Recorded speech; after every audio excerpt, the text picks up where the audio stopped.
I want to talk to the people who have not been able to complete their studies. School dropouts and great world-renowned rich men are the people who have not been able to complete their studies.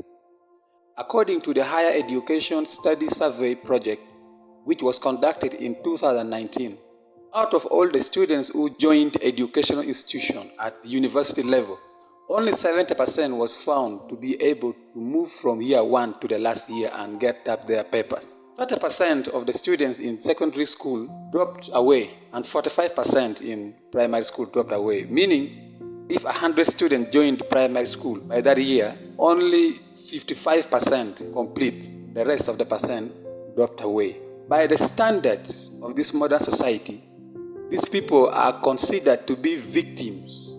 In a controversial statement, when I check on the profiles of the world's richest billionaire, they are the people who have not completed their education. Let me begin by Bill Gates. Bill Gates enrolled at Harvard University in 1973. Yes, but dropped out 2 years later to pursue his controversial entrepreneurial dreams with Microsoft, which he co-founded with Paul Allen in 1975 after working hard.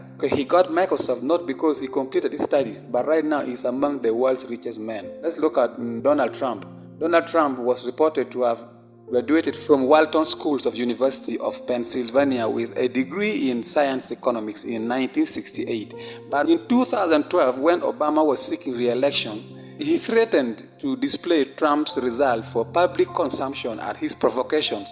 Trump directed his Attorney General Cohen to threaten the college board into legal action if they released his result. This could mean possibly he had poor results. So he rose to financial prominence when he inherited family wealth, a share of not less than $200 million in 1982. So his success was not because of his education, he just inherited the wealth. Let's look at Sudi.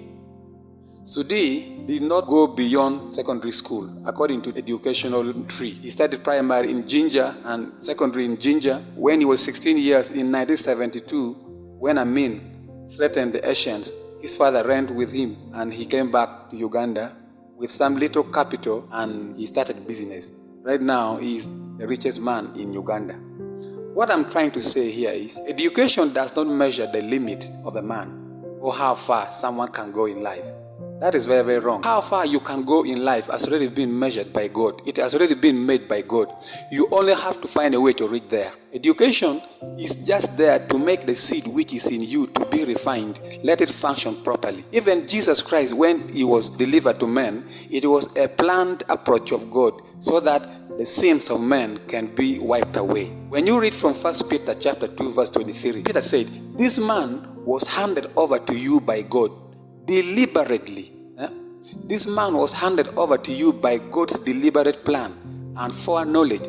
Foreknowledge means God planned it before, and you, with the help of wicked men, put him to death by nailing him.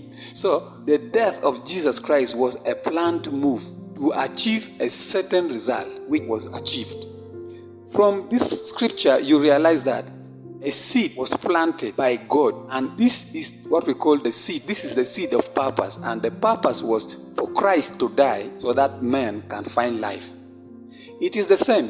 Everyone has got a seed which God has planted. This seed can move on even without education, but it is good if you can get some little training and education to make you function well in the dynamic world. But education can never measure how far you can go. From this, you realize that there are two concepts which are different from one another, and one needs another one to move on.